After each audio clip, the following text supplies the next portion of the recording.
বর্তমানে যেভাবে স্বর্ণের দাম অস্বাভাবিকভাবে বৃদ্ধি পাচ্ছে, তাতে বোঝাই যাচ্ছে ভবিষ্যতে স্বর্ণের কিরূপ চাহিদা তৈরি হবে।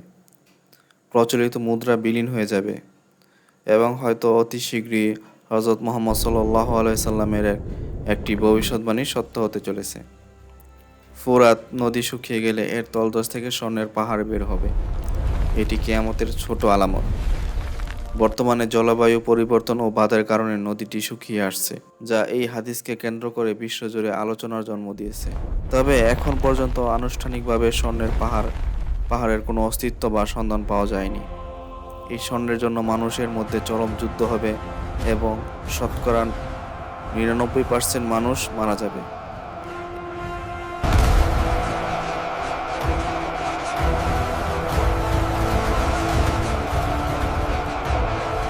এই স্বর্ণের পাহাড় থেকে কিছু না নেওয়ার জন্য হাদিসে কঠোরভাবে সতর্কতা দেওয়া হয়েছে। ঐতিহাসিকভাবে ফুরাত নদী তুরস্ক, সিরিয়া ও ইরাকের মধ্যে দিয়ে প্রবাহিত এবং মেসোপটেমীয় সভ্যতার অন্যতম প্রধান উৎস।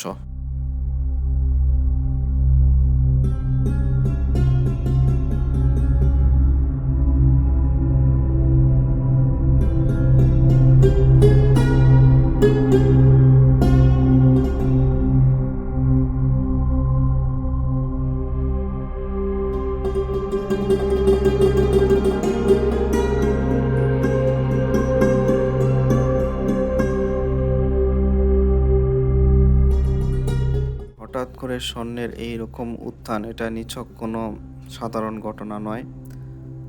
আমরা হয়তো আসলে পৃথিবীর ধ্বংসের দিকেই এগোচ্ছি।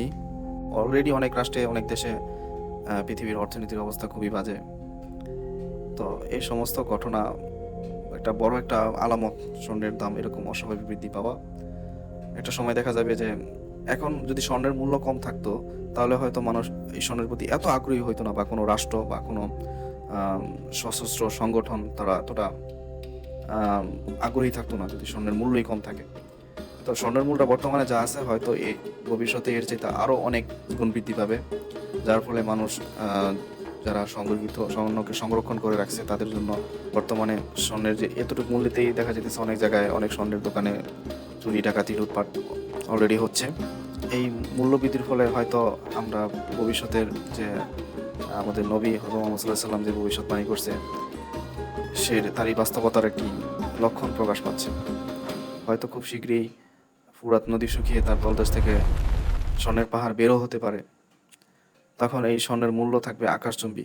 আর এই স্বর্ণ পাহাড়কে কুক্ষিগত করার জন্য বা এটা দখল নেওয়ার জন্য যে যে রাষ্ট্রগুলো শক্তিধর বা পারমাণবিক শক্তিতে যাদের পারমাণবিক অস্ত্র আছে, তারাই হয়তো চাইবে যে এটার দখল নেওয়ার জন্য, মালিক হওয়ার জন্য।